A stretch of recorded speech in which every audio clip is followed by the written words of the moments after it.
Assalamualaikum warahmatullahi wabarakatuh. Alhamdulillahi rabbil alamin wassalatu wassalamu ala asyrafil anbiya'i wal mursalin nabiyyina Muhammadin wa ala alihi wa ashabihi ajma'in, amma ba'd. Ikhwati fillah, a'azzanallahu wa iyyakum. Senantiasa kita memohon kepada Allah Subhanahu wa taala agar Allah Subhanahu wa taala selalu meridhai langkah kita dalam menuntut ilmu syar'i. Insyaallah kita akan membahas pada pertemuan yang keempat ini musamma al-iman. Musamma al-iman, halal yang berkaitan tentang keimanan, definisinya dan yang lainnya. Yang kita pakai adalah kitab Muqarrar Maddah Al-Aqidah, panduan buku tentang ilmu akidah yang ditulis oleh beberapa ulama yang ahli dalam bidangnya. Kemudian diberojaah oleh Syekh Shalih Al-Fauzan hafizahumullah jami'an. Ikhwati fillah, zanallahu wa iyyakum. Musamma al-iman. Apa yang dinamakan dengan al-iman? Mungkin seringkali kita mendengar atau bahkan membaca di Al-Quran atau dalam hadis. Di Al-Quran Allah Subhanahu wa taala sering sekali manggil ya ayyuhalladzina amanu, wahai orang-orang yang beriman. Kemudian juga dalam Al-Quran Allah SWT sering sekali aminu billahi wa rasulihi, berimanlah kepada Allah dan Rasulnya. Kemudian kita juga membaca dalam surah Al-Asr, illal ladzina amanu wa amilus salihat wa tawasaw bil haqqi wa tawasaw bis sabr, kecuali orang-orang yang beriman dan beramal saleh, dan seterusnya. Kemudian juga dalam hadis Rasulullah SAW juga menyebutkan mathalul mu'minin fi tawaddihim wa tarahumihim wa ta'atufihim, perumpamaan seorang muslim dan seterusnya. Banyak sekali ikhwati fillah zanallahu wa iyyakum lafaz Al-Quran dan hadis yang menggunakan istilah atau kalimat al-iman. Lantas apa yang disebut dengan keimanan? Nah, insyaallah pada pertemuan malam hari ini di Indonesia pukul 10, di Arab Saudi pukul 6 ba'da maghrib, kita akan membahas tentang musamma al-iman. Apa sih yang dinamakan dengan al-iman? Al-iman di sini para ulama menyebutkan secara bahasa Arab berarti at-tasdiq, membenarkan. Nah, ketika kita diberitahu kepada seorang muslim, dia datang kemudian membawakan berita akan ada telah terjadinya sesuatu di sebuah tempat, kemudian kita boleh mengatakan amantu bika, aku beriman kepadamu. Karena secara apa? Tasdiq, secara membenarkan. Nah, tapi sebagian ulama ada yang menambahkan tasdiq ma'al qabul wal iz'an. Jadi membenarkan dengan adanya penerimaan dan ketundukan. Jadi lebih spesifik lagi beriman. Nah, sehingga seperti Abu Thalib, paman Nabi Muhammad SAW, dia tidak disebut orang beriman baik secara bahasa maupun secara syariat Islam. Karena kalau seandainya iman itu adalah tasdik biasa, menerima, maka sebenarnya Abu Thalib membenarkan kerasulan Rasulullah SAW. Tapi Abu Thalib membenarkan tapi tidak tunduk. Lihatlah bahwasanya Abu Thalib paman Nabi Muhammad SAW, Abu Thalib mengikuti bahkan menjaga Nabi Muhammad SAW, melindungi Nabi Muhammad SAW, tapi dia tidak tunduk, maka dia tidak disebut dengan beriman. Nah, adapun secara syariat Islam, ikhwati fillah azanallahu wa iyyakum, di Al-Quran dan di hadis ketika disebut lafaz iman atau orang beriman atau berimanlah, maksudnya adalah qaulun bil lisan, ucapan dengan lisan, wa i'tiqadun bil qalb, dan keyakinan dalam hati, wa amalun bil jawarih, dan amalan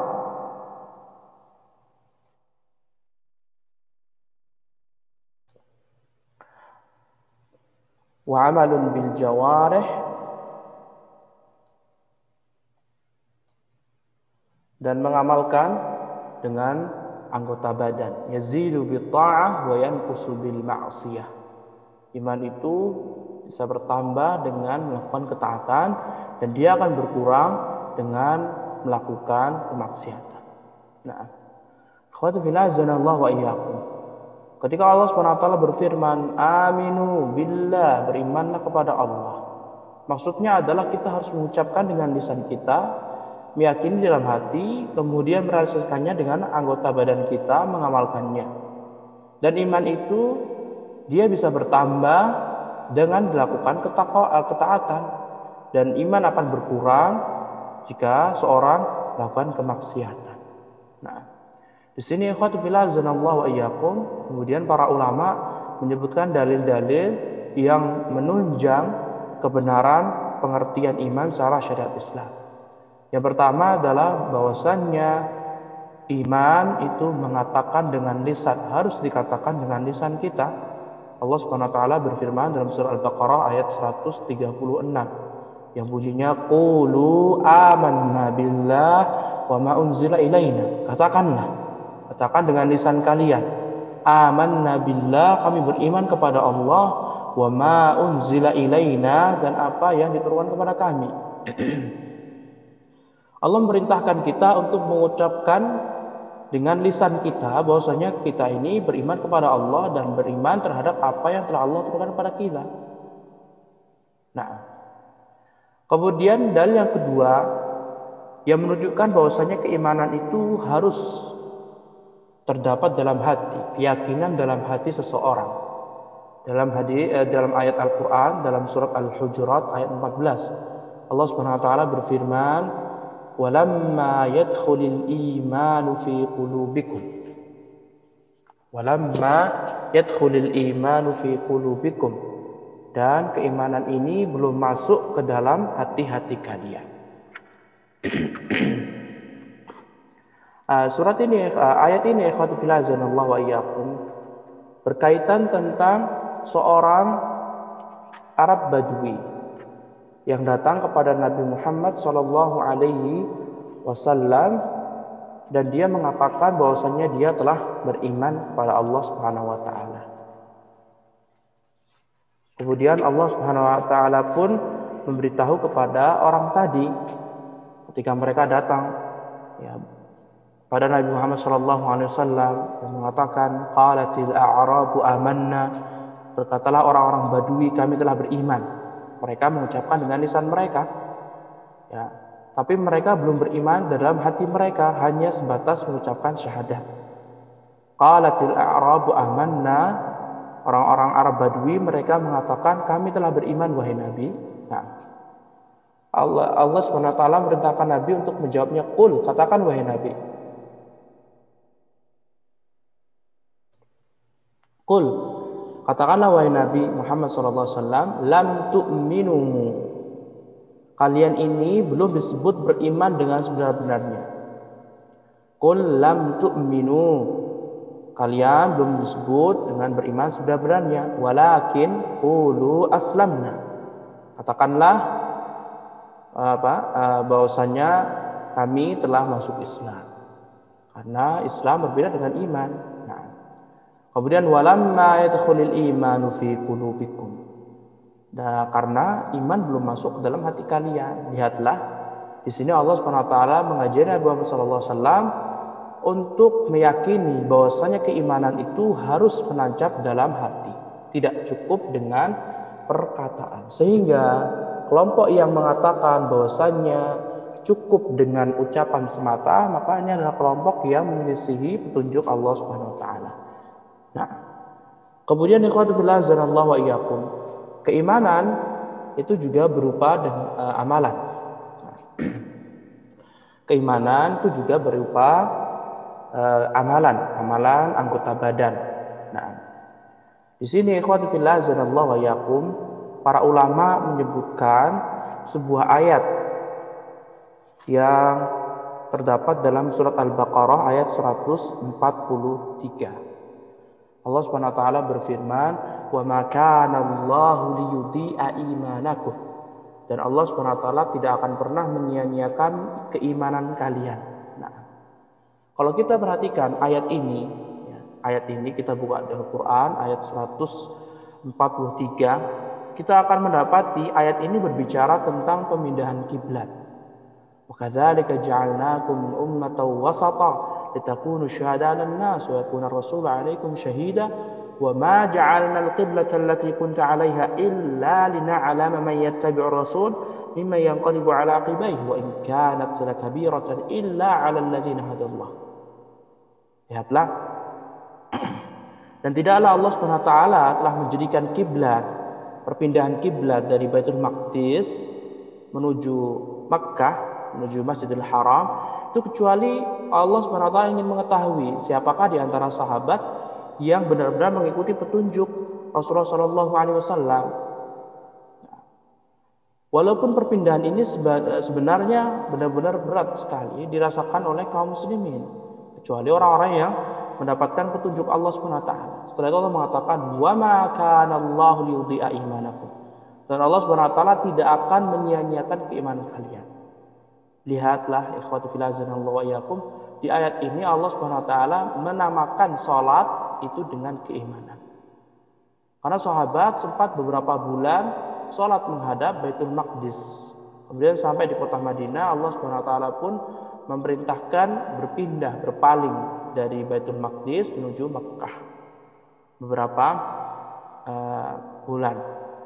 Kemudian ikhwati fillah azanallahu wa iyyakum, Allah Subhanahu wa taala menamakan salat itu dengan apa? Keimanan kalian. Allah tidak akan menyia-nyiakan pahala salat kalian. Lihatlah, Allah Subhanahu wa taala menjadikan bahwasannya keimanan itu berupa dengan amalan. Sehingga ikhwati fillah azanallahu wa iyyakum, maka jelas akan penyimpangan jika seorang meyakini bahwasanya iman itu sebatas perkataan dan keyakinan dalam hati. Iman itu harus diberikan, harus diasasikan dengan amalan, sholat, puasa, zakat, menuntut ilmu, berzikir kepada Allah dan yang lainnya. Para ulama zaman dahulu mengatakan, laisal imanu bitamanni wala bitahalli. Keimanan itu tidak hanya sebatas untuk perhiasan saja.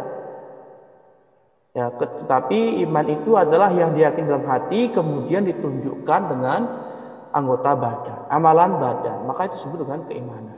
Nah, kemudian ikhwatu fillah azanallahu wa iyyakum. Keimanan itu bercabang. Nah, keimanan itu bercabang. Tapi di sini para ulama menyebutkan sebuah hadis yang diriwayatkan oleh Imam Muslim, bahwasanya Rasulullah Shallallahu alaihi wasallam mengatakan al-iman bid'un wa sab'un syu'bah. Keimanan itu ada bid'a dan 70 sekian cabang.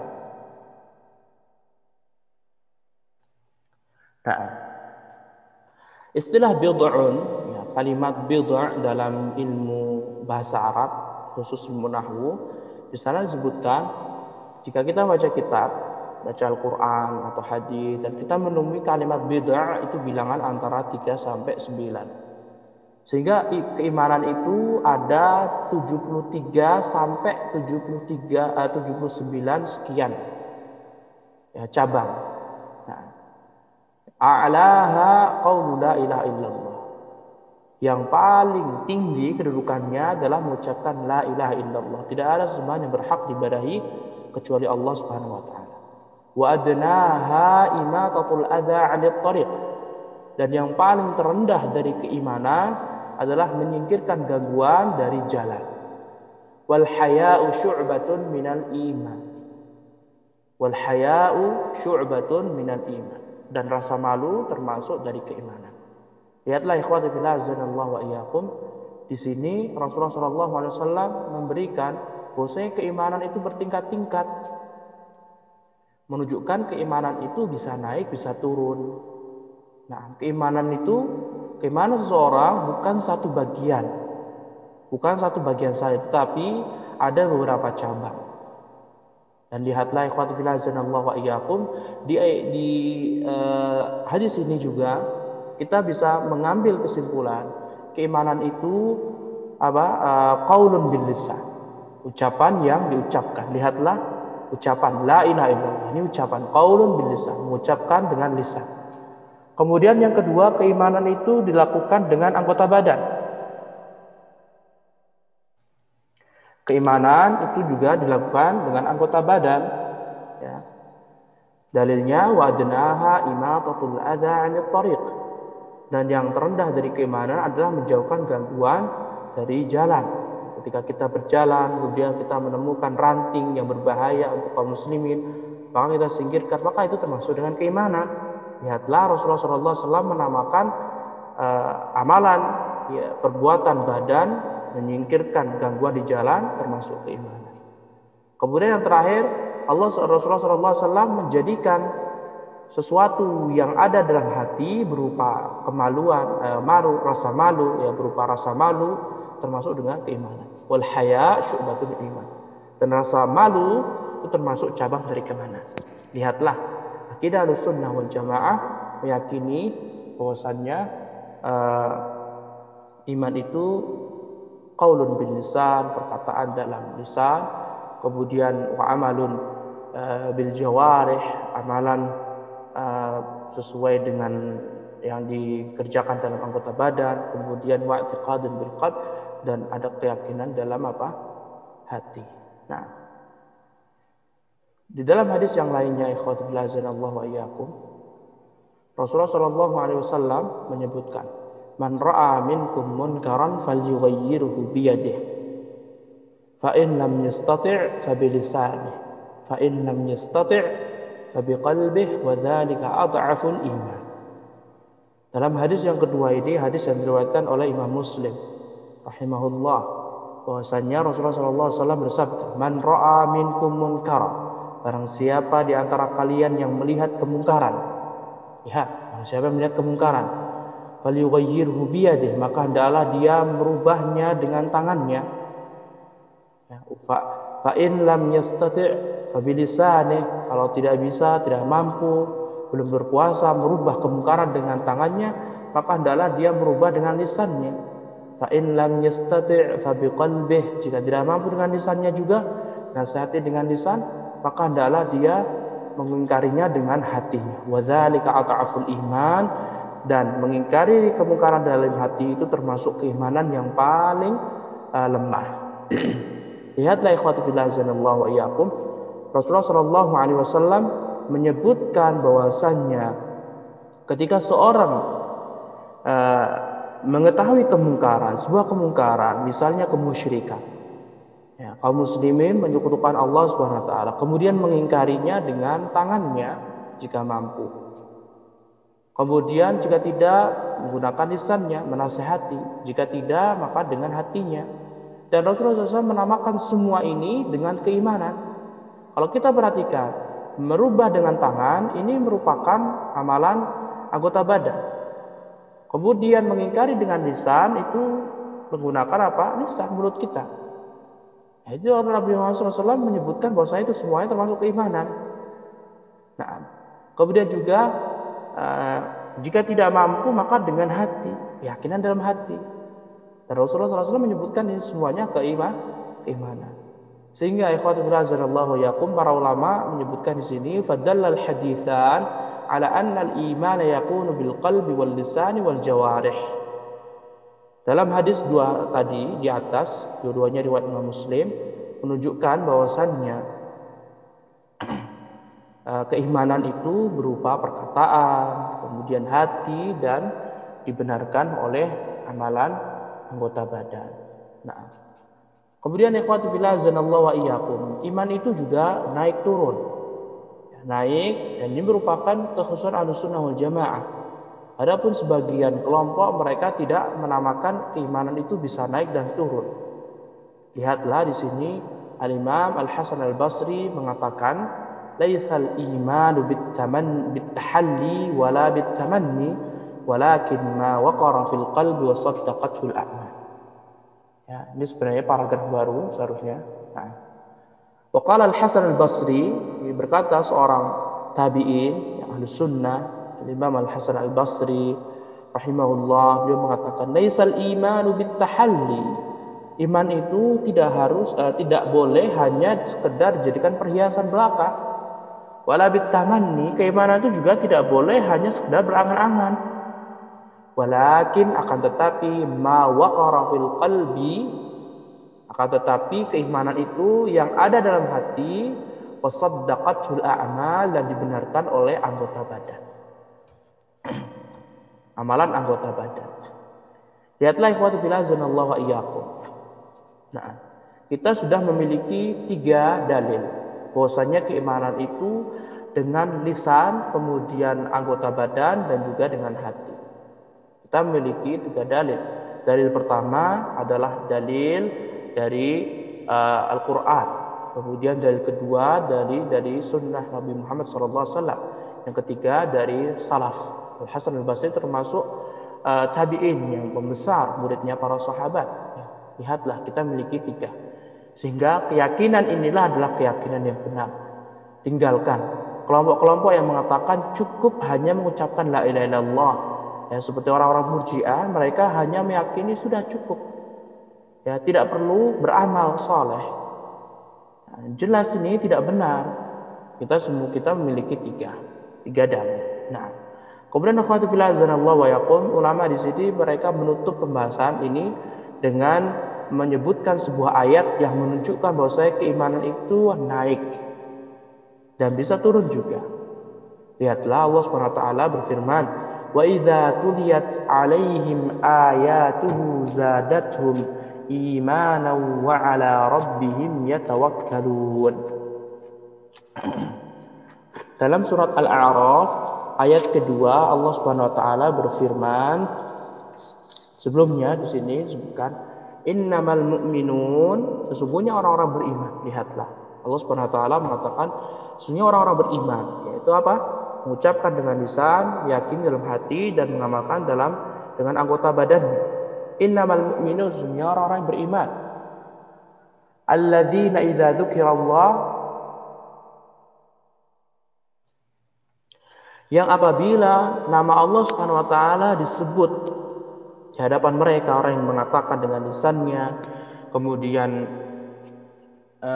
dalam lisannya, kemudian juga keyakinan hatinya, mengamalkan dengan anggota badannya. Ketika nama Allah disebut di hadapan mereka, apa yang terjadi? Wajilat qulubuhum, seketika hati mereka takut kepada Allah Subhanahu wa taala, gemetar hati mereka. Wa idza tuliyat alaihim ayatuhu, dan apabila disebutkan, dibacakan ayat-ayat Allah Subhanahu wa taala, zadatuhum imanan, maka bertambahlah keimanan mereka. Wa ala rabbihim yatawakkalun, dan hanyalah kepada Allah Subhanahu wa taala mereka itu bertawakal. Lihatlah ikhwati fillah azanallahu wa iyyakum, bahwasanya di ayat ini, surat Al-Anfal ayat 2, Allah menyebutkan orang yang beriman, keimanan mereka bisa naik juga, dan juga bisa turun dengan melakukan perbuatan maksiat, sebagaimana dalam hadis-hadis yang insyaallah kita akan sebutkan. Nah, kemudian juga ikhwati fillah azanallahu wa iyyakum, tidak hanya ayat ini saja ikhwah yang menunjukkan bahwasanya iman itu bisa naik, bisa apa?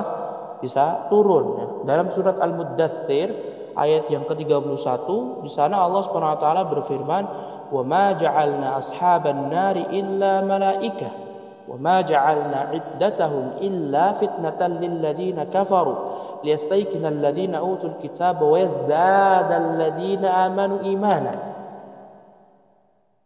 Nah, lihatlah ikhwati fillah azanallahu wa iyyakum, Allah Subhanahu wa taala mengatakan dan tidaklah Allah Subhanahu wa taala telah jadikan ya pemegang atau penjaga neraka jahanam kecuali para malaikat. Dan Allah Subhanahu wa taala tidaklah menjadikan jumlah para malaikat kecuali sebagai fitnah, cobaan ya untuk orang-orang kafir. Liyastaiqinal ladzina utul kitab, agar orang-orang yang diberikan Alkitab ya sebelum datangnya Islam, ya, mereka itu semakin yakin. Wa yazdadal ladzina amanu iman, dan agar keimanan seorang itu bertambah. Lihatlah ikhwati fillah azanallahu wa iyyakum, menunjukkan kebenaran akidah Ahlussunnah wal Jamaah bahwasanya keimanan naik dan turun. Sehingga ketika kita melihat ada orang saleh, ya dia berbuat dosa, maka tetap kita mengatakan dia beriman kepada Allah, tapi keimanannya tidak sempurna dikala dia melakukan keburukan tersebut atau maksiat tersebut. Begitu juga dengan seorang yang mengatakan syahadat la ilaha illallah, kemudian dia melakukan dosa-dosa besar, perzinaan, mencuri dan yang lainnya. Ya, kita tidak boleh mengatakan langsung bahwasanya orang tersebut keluar dari agama Islam, tidak. Karena keimanan itu adalah keimanan yang bertingkat-tingkat. Iman seseorang itu bisa naik, bisa turun. Naik dengan ketakwaan kepada Allah dan turun jika seorang menjalankan kemaksiatan pada Allah Subhanahu wa taala. Wallahu taala a'lam, wabillahi taufiq, wa sallallahu ala nabiyyina Muhammad wa ala alihi wa sahbihi wa sallama tasliman katsira.